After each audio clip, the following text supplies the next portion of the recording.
right හරි ළමයි ඔයා මේ වීඩියෝ එක දකින්නේ පෙබරවාරි මාසෙට කලින් නම් ඔයා මාර වාසනාවන්ත ළමයෙක්. මොකද හේතුව ඔයාගේ මේ මාස 6 ඇතුළත ඔයා මේ වැටිලා ඉන්න තැනින් සම්පූර්ණයෙන්ම ඔයාගේ ජීවිතේ වෙනස් කරන්න පුළුවන්. right මේ මාස 6 අපි කියන විදිහට හරියට පිළිවෙලට ඔයා වැඩ කරගත්තොත් සැලසුමක් එක්ක ඔයාට අනිවාර්යෙන් මේකේ ඒ තුනක් දාන්න පුළුවන්. ඒක ෂුවර් එකටම කරන්න පුළුවන් වැඩක්. හරිද? ඉක්මනටම මේක බලලා ක්‍රියාත්මක වෙන්න වැඩේට එච්චරමයි තියෙන්නේ.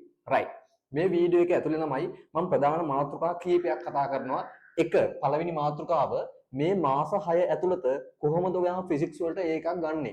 right ඒකෙත් ප්‍රධාන කැටගරි දෙන්නෙක් ඉන්නවා. එක තමයි ක්ලාස් යන ළමයි ඉන්නවා දැනට මේ වෙනකොට හෝ ක්ලාස් යන්න බලාපොරොත්තු වෙමින් ඉන්නවා ළමයි සෙට් එකක්. right ඊට පස්සේ ක්ලාස් නොවන ළමයි සෙට් එක. එයාලට වෙනම සලස්මක් දෙනවා. එයාලවත් අමතක කරලා බෑ. ක්ලාස් එන ළමයි විතරක් නෙමෙයි ක්ලාස් නොවන ළමයිනුත් අපි බලන්න ඕනේ එයාලව කොහොමද ගොඩ දාලා මොකක් හරි මැච් එකක් එයාලට ගහලා දෙන්න කියලා. right ඊළඟ කාරණාව තමයි මේ මාස 6 ඇතුළත ඔයා කොහොමද හරි පිළිවෙලට ඒ තුනක් දාන්නේ කියන එක. ඔන්න ඔය ප්‍රධාන ඒරියාස් ටික තමයි මේ වීඩියෝ එක ඇතුළේදී ඔයාලට කියලා දෙන්නේ. ඒකෙන්ද අකුරක් නෑර හරි පිළිවෙලට බලන්න. right මෙන්න වැඩේට අපි යමු.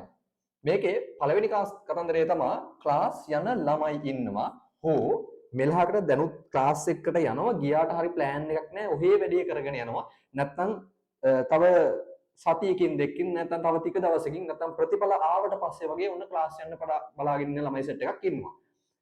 හැබැයි එහෙම වුණාට කමක් නැහැ මේ මාස 6 හරියට සැලසුම් කරේ නැත්නම් ඔයා අනිවාර්යෙන් මේ ෂයි එකත් කෙලව ගන්නවම තමයි. right කොහොමද මේ ෂයි එක අපි හරියට පිළිවෙලට ගොඩ දාගන්නේ? ඔන්න හොඳට අහගෙන ඉන්න. පළවෙනි එක තමයි ඔයා සෙකන්ඩ් ෂයිත හරි තර්ඩ් ෂයි කරන ළමයෙක් නම් මේ වෙනකොට තියරි කොටස් තනින් හරි කොහොම හරි භාගයට හරි හොඳටම හරි පුළුවන් ඇති. දැන් ඇත්තටම හොඳටම කරන ළමයෙක් හොඳටම කරපු ළමයෙක් අහපව මේ වීඩියෝ එක මම බලයි කියලා විශ්වාස කරන්නේ නැහැ. මොනවා හරි අඩුපාඩුවක් තියෙන හින්දා තමයි මේ වීඩියෝ එක බලන්නේ. right දැන් තියරි කොටස් ටික හරියට ඔයා අල්ලගන්න ඕනේ. පළවෙනි කාරණාව ඒක. මම කියන්නේ ක්ලාස් යන ළමයින්ට. right ඊළඟ එක ගැටලු විසඳීම් කරන්න ඕනේ. හොඳට ගැටලු විසඳීම් කරන්න ඕනේ. ඒත් ප්‍රධාන වශයෙන් ගැටලු වර්ග තුනක් තියෙනවා. එකක් තමයි තියරි එක තේරුම් ගන්න සරල ගණන් ටිකක් දාගන්න ඕනේ. ඒක එක. ඊට පස්සේ එක තමයි අලුත් ගණන් හදන්න ඕනේ. අලුත් ගණන් හදලා අපි ඔළුවේ චුට්ටක් අපේ වෙනස් කරගන්න ඕනේ. මෙහෙම වෙන්න පුළුවන් නේද? මෙහෙමත් වෙන්න පුළුවන් නේද? මෙන්න මේ විදිහට තමයි මේක හිතන්න ඕනේ කියලා අර හිතන පැටර්න් ටික. හරිද? අපි ගණන් හිතන්න පුරුදු වෙන සීන් එකට අලුත් ගණන් ටිකක් හදන්න ඕනේ. අනිවාර්යෙන් කරන්න ඕනේ වැඩේ තමයි පාස් පේපර් ගණන් හදන්නත් ඕනේ. ඔන්න ඔය කැටගරි තුනට අදාළ වෙන ගණන් ටික අනිවාර්යෙන් හදන්න ඕනෙමයි. right හදන්න ඕනෙමයි. right ඊට පස්සේ පේපර් ලියන්න පටන් ගන්න ඕනේ. පේපර් ලියන්න පටන් ගන්න ඕනේ. ඒතර පේපර් ලියන එකත් ළමයි මේකෙත් ප්‍රධාන කොටස් දෙකක් තියෙනවා. අනිවාර්යෙන් පාස් පේපර් ලියන්න ඕනේ. අනිවාර්යෙන් ඔයාලා පාස් පේපර් ලියන්නම ඕනේ. අනිවාර්යෙන් පාස් පේපර් ලියන්න ඕනෙමයි. right ඊට පස්සේ ඔයා හොඳ මොඩල් පේපර්ස් ලියන්නත් ඕනේ. හරිද? හොඳ මොඩල් පේපර්ස් ලියන්නත් ඕනේ. හොඳට මොඩල් පේපර්ස් ලියන්නත් ඕනේ. එතකොට දැන් ඔයාලට තේරෙන්නේ නැති ඔයා පන්තියකට ගිහලා පාස් පේපර් ප්‍රශ්න කරනකොට ඔයාට හරි ලේසියෙන් ටයිමින් තියලා මොනවද? පාස් පේපර් කරගන්න පුළුවන් හැකියාවක් එනවා. තේරුණාද? ඒකයි මම කියන්නේ හරි සැලැස්මක් තියෙන පන්තියට තමයි ඔයා සම්බන්ධ වෙන්න ඕනේ. නැත්නම් ඔයාට ආයේ කිලවෙනවම තමයි. right? හරි. ඊට පස්සේ ඔයා කල්පනා කරලා බලන්නකෝ. ඔයා යන පන්තියේ අලුත් ගණන් හදනවා නම් ඔයාට හරි සතුටු වෙන්න ළමයි. මොඩල් පේපරයක් උනත් දුන්නත් ඔයාට හදාගන්න පුළුවන් විදිහට වැඩ කටයුතු එතන හැදෙනවා. ඒ කියන්නේ මොඩල් පේපර් එකකින් තවත් අලුත් ගණන් සෙට් එකක් හැදෙනවා. සර්ගේ ටියුට් එකේ ගණන් වලින් තවත් ගණන් සෙට් එකක් හැදෙනවා. මරු. ඒ වැඩේ ෂෝ. ඊට පස්සේ තමයි මෙන්න වෙනස් විදිහට හිතන්න ඕනේ කියන කාරණාව. ඒ කියන්නේ අර හැමෝම හිතන විදිහට හෙනම සාම්ප්‍රදායික විදිහට හිතන්න ගත්තොත් එහෙම මේ වැඩේ වලට කරන්න වෙන්නේ නැහැ මේ පාර. තේරුණාද? right. මේක ඒ කියන්නේ පාස් පේපර් එපා කියලා නෙමෙයි කියන්නේ. අනිවාර්යයි පාස් පේපර්. පාස් පේපර් වලට අමතරව අනිත් වැඩ ටිකක් අනිවාර්යෙන් ගොඩ දාගන්න ඕනේ. පාස් පේපර් විතරක් කරලා ඒ තුනක් දාන්න බැරිද නෑ පුළුවන්. ඒක ඉතින් අර මීටරම කියන ලෙවල් එකට තමයි පුළුවන් වෙන්නේ. හැබැයි පාස් පේපර් නොකර ඉන්න එපා. ඒක අත්‍යවශ්‍ය දෙයක්. right? දැන් ඔයාලට තේරෙනවා ඇති වෙනස් විදිහට හිතන එක මෙන්න මේ මොඩල් පේපර්ස් ලියන එකෙන් සහ ටියුට් වල ගණන් වලින් වැඩේ කරනවා. right? අයිඩියා එක ආවද? ඔන්න ඔය විදිහේ හරි පිළිවෙලක් තියෙන පන්තියකට ඉක්මනට සම්බන්ධ වෙනකොට සම්බන්ධ වෙන්න මේ වෙනකොටත් එහෙම එකක් නැත්තම් සම්බන්ධ වෙන්න අපේ ප්ලෑන් එක යන්නේ මේ විදිහට තමයි. right? දැන් ඔය කොහෙන් හරි උඩ හරි පල්ලේ හරි කොහෙන් හරි තැනක එක්ක කමෙන්ට් වල හරි කොහේ හරි ඇති අපේ කමෙන්ට් මේ පින් කරපු ගෲප් වල ලින්ක්ස් දෙකක් එකක් තමයි අපේ 26 ක්ලාස් එකේ තියෙන එක තියෙනවා සලස්මත් එක්කම සහ ඊට පස්සේ ඔයාලට chat කරන්න පුළුවන් විදිහේ මේ කොමන් ගෲප් එකක් හදනවා අපි. ඒ කියන්නේ ඔයාට ඒකට ඕන ප්‍රශ්නයක් දාන්න පුළුවන්. මොකද්ද? ඒ කියන්නේ මැත්ස්ද, බයෝද, ඊට පස්සේ කෙමිස්ට්‍රි, ෆිසික්ස් ඕන එකක් දාන්න පුළුවන්. අපි ඒතකොට ලංකාව පුරා විසිරලා ඉන්න ගුරුවරු කීප දෙනෙක් එකතු කරගෙන ඉන්නවා මේ වැඩේට. ඒ ගුරුවරු අවශ්‍ය වෙලාවල් වලදී ඔයාලට රිප්ලයි කරනවා. රයිට්? එතකොට ඒක රන් වෙන විදිහ අනුව ඔයාලට තේරෙයි මේ වැඩේ වෙන්නේ කොහොමද කියලා. ඔයා මගේ පන්ති ආවත් නැතත් කමක් නැහැ. ඔය ගෲප් වලට සම්බන්ධ වෙලා ඉන්න. ඔය normal papers තව එක විදිහේ papers සාකච්ඡා කරනවා. free seminar තියෙනවා. ඒවත් එක්ක join වෙලා ඔයාගේ අඩුපාඩු ඔයාලට හදා ගන්න පුළුවන්. රයිට්? හරි. ඊට පස්සේ අපි ඊළඟ කොටස ගැන බලමු. මොකක්ද ඊළඟ කොටස? ක්ලාස් යන්නේ නැති ළමයි කොහොමද මේ වැඩේ කරගන්න ඕනේ කියන එක. ඒ කියන්නේ ක්ලාස් නොයා ගෙදරට වෙලා වැඩ කරලා ඒකක් ගන්න ඉන්න කට්ටිය. රයිට්?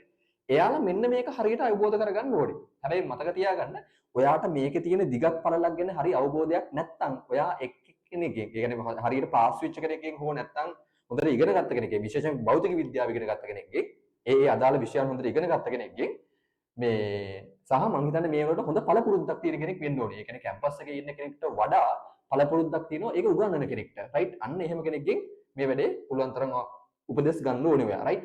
එතකොට මොකද්ද ඔයා කරන්න ඕනේ වැඩේ? මම මේ කියන්නේ ෆිසික්ස් වලට අදාළව. රයිට්? ඔයා ක්ලාස් නොයා නම් මේ වැඩේ කරන්නේ මාස 4 තුර ඒකේ තියෙන කෝ එක අල්ල ගන්න ඕනේ. ඒ කියන්නේ ෆිසික්ස් වල වැඩිපුරම ලකුණු එන කොටස් ටික හරියට පිළිවෙලට ගොඩ දා ගන්න ඕනේ. ඔයා දැනටමත් දන්න මැති සමහර විට අර තියෙනවා 80-20 rule කියලා මෙතඩ් එකක්. 80-20 rule මෙතඩ් එකෙන් ඔයාට හොයාගන්න පුළුවන් වැඩිම මේ කොටස්. ඒ කියන්නේ වැඩිම ප්‍රශ්න අහන්නේ මොන දේවල් වලින්ද කියන සීන් එක ගැන ඔළුවට දාගන්න පුළුවන් ඒකෙන්. සහ ඒත් එක්කම අර අනිත් අතුරු මාතෘකා ටිකත් හරි පිළිවෙලට ගොඩ දාගන්න ඕනේ මේ මාස 4. ඒ කියන්නේ ඔයා මේ මාස 4 හෙන ලොකුවට නෝට් ලියන්න යන්නේ නැහැ. තේරුණා නේද? සමහර ළමයි කරන වැරද්දක් තියෙනවා. මේ 2026 මේ පාර එක්සෑම් එකේ දින ළමයිනුත් බලාපොරොත්තු වෙන හෙන ලොකු නෝට් බලාපොරොත්තු වෙනවා. හෙන ලොකු නෝට් කියවන්න බලාපොරොත්තු වෙනවා. තේරුණාද? අර ගානක් පැහැදිලි කරලා හෙන ලොකුට දෙන්න බලාපොරොත්තු වෙනවා. එහෙම කරන්න එපා. එහෙම නැතුව අයිඩියා එක පුළුවන් තරම් ඔළුවට දාගන්න. තේරුණා නේද? පන්ති ගිහිල්ලා දැන් ඔය පන්ති යන්නේ නැත්නම් අවුලක් නැහැ. පන්ති යන ළමයෙක් නම් පන්තියට ගිහිල්ලා ඒ වෙලාවේ ඉගෙන ගන්නයි ඕනේ. ඒ ගාන කොහොමද සර් හදන්න එළියට ආවේ නැත්නම් ඒකේ කොහොමද පොයින්ට් එක අල්ලගත්තේ කියන අන්නේ පොයින්ට්ස් ටිකයි අල්ලගන්න ඕනේ. හරිද? තනියම ඉන්න ළමයෙක්ට ඔය ටික කොහොම හරි ගේමක් ගහලා අල්ලගන්න වෙනවා. හරිද? තනියම කියනත් නෑ. දැන් ඉතින් YouTube වල අපේ වීඩියෝස් වල බැලුවත් ඒත් ගොඩක් දේවල් ඔයාලට ඉගෙන ගන්න පුළුවන්. ඊට පස්සේ අපි වෙන සෙමිනාර්ස් දානවා. ඒතකොට ඒ දේවල් වලුත් ඔයාලට දන්නේ නැති කොටස් ඉගෙන ගන්න පුළුවන්. කිසි ප්‍රශ්නයක් වෙන්නේ නැහැ. රයිට්? ඒ කියන්නේ ක්ලාස් නොගියා කියලා මේ පල්ලෙහා තියෙන ගෲප් වලට එහෙම ජොයින් නොවී ඉන්න එපා. ඒවට ජොයින් වෙලා ඔයාලට ගන්න මොනවා හරි දෙයක් තියෙනවනේ ඒක අනිවාර්යෙන් ගන්න. අපි සමහර ඔය පේපර්ස් ඒ වගේම ටියුට්ස් මේකට දානවා. ඒතකොට වීඩියෝ ලින්ක්ස් දානවා. ඒක කරගන්න කවුලක් නැහැ. හරිද? කොහොම හරි ඕනේ ඔයා මේක දිනන එක. එච්චරයි. රයිට්? මං කිව්වේ පළවෙනි මාස 4 හොඳට කෝ එක අල්ල ගන්න ඕනේ වැඩිපුර ලකුණු වෙන ටික. ඊට පස්සේ ඊළඟ මාස කරන්න ඕනේ පාස් පේපර් ඩ්‍රිල් එක. මොකද්ද මේ පාස් පේපර් ඩ්‍රිල් එක කියලා කියන්නේ? ඒකට තියෙන්නේ අපි කියලා දුන්න බැලුව හැලුව කියලා මෙතඩ් එකක්. රයිට්? ඒක නිකන් අපි දාගත්ත නමක්. රයිට්? බැලුව හැලුව මෙතඩ් එක හොඳට බලලා මේ මාසය ඇතුළත ෆිසික්ස් වල තියෙන කරුණු ටික හොඳට එක දිගට කරගෙන යන්න ඕනේ. රයිට්? එච්චරයි කරන්න තියෙන්නේ. ඊට පස්සේ අවසාන මාසේ හොඳටම කරන්න පුළුවන් ෆයිනල් කට් එක.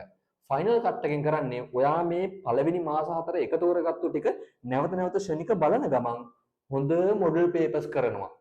හොඳ මොඩල් පේපර්ස් කරනවා. හැබැයි ඒ වගේ විවරණේ තියෙන්න ඕනේ.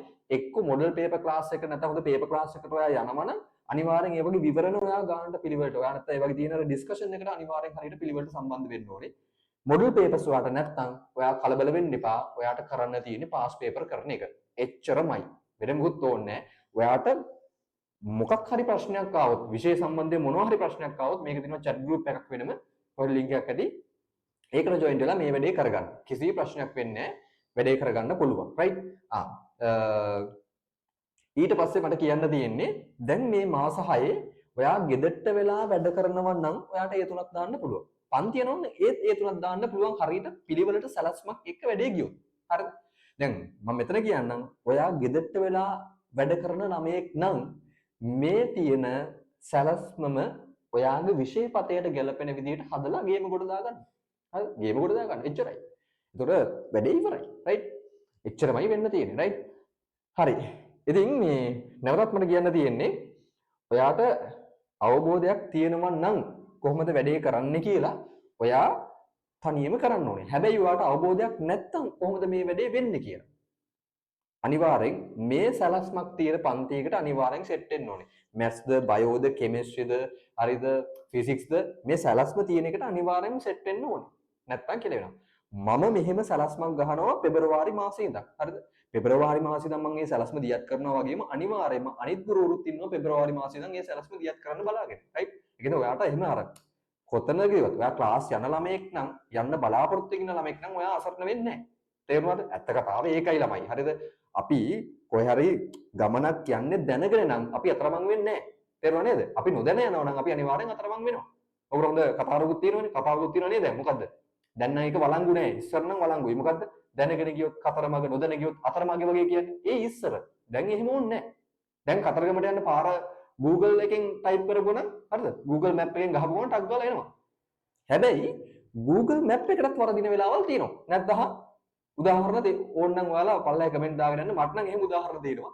ඔය කොළඹ පැත්තේ එහෙම බයික් එකේ යනකොට හරි බයික් එකේ හරි කාර් එකේ හරි ඔය යනකොට ඔන්න අතුරු පාරක් පෙන්නනවා. ගිහිල්ලා බලනකොට එතන පාර නෑ. අර එන්න ලොකු කණ්ඩියක් තියෙන්නේ. හරිද? ඔන්න ඔය වගේ වැඩ තියෙනවා. ඒකෙන්ද තාක්ෂණයේ කියන දේවල් එන්න පරිස්සමෙන් පාවිච්චි කරන්න ඕනේ දේවලුත් තියෙනවා. ඒකෙන්ද මේ වෙලාවේදී ඔයාට ඔන්න සැලැස්මක් දුන්නා. ඒ සැලැස්මට තනියම වැඩ කරන්න පුළුවන් කියලා ඔයාට ආත්ම විශ්වාසය තියෙනවා නම් ඔයා මේ වැඩේ කරන්න. එහෙම එකක් නැත්තම් මෙන්න මේ වැඩවලට සම්බන්ධ වෙලා පෙබරවාරි මාසෙ ඉඳන් මුලින් ඉඳන් ගේම ගහගෙන යන්න. රයිට්? එච්චරමයි තියෙන්නේ. රයිට්? අපේ පන්ති ගැන විස්තර කිරීම අපි ඔක්කොම කිරීම විස්තර වෙන දේවල් ඒතර කරන දේවල් කරපු දේවල් සියල්ලම බලන්න පුළුවන් පල්ලෙහා ගෲප් එකට ගියාට පස්සේ මේ පන්ති ගැන විස්තරත් අපි දාන්නම්. ඒක මේක අස්ස කියන්න ඕනේ. ඔයා මේ මාසයේ ඔළුව හදාගන්න පිළිවෙලට එක දිගට වැඩ කරන්න. එච්චරයි. වෙන මොකුත් ඕනේ නැහැ. ඔයාට අවශ්‍ය වෙන්නේ මේ වෙලාවේ එක දිගට අඛණ්ඩව වැඩ කරගෙන යාම විතරයි. ඔයාට එක දිගට අඛණ්ඩව වැඩ කරගෙන යන්න බැයි නම් ඔයාට මේ පාරත් හොඳ ප්‍රතිඵලයක් එන්නේ නැහැ. එච්චරයි. රයිට්? හරි. තව කාරණාවක් කියලා තියෙනවා. හෙන ලොකු නෝට් ලියන්න යන්න එපා. හරිද? ඊට පස්සේ නෝට් කටපාඩම් කරන්න යන්න එපා. විශේෂයෙන්ම ෆිසික්ස් වල. රයිට්? තව කරු ගොඩාක් මම ඉස්සරහට කියන්නම්. හරිද? මේ අපිත් එක්ක එකතු වෙලා ඉන්න විශේෂ විවිධ කෙටි ක්‍රම සහ එක එක විදිහේ අමුතු දේවල් අපි ඉස්සරහට ඔයාලට ඉදිරිපත් කරනවා. ඒකෙන් බය නැතුව මේ මාසයේ මේ ප්ලෑන් එක හරියටම දිවෙවොත් ඔයාට ඒ තුනක් එනවා. රයිට්? එහෙනම් අපි මේ පාර හොඳ ප්‍රතිඵලයක් දාමු. එහෙනම් හැමෝටම ජය වේවා.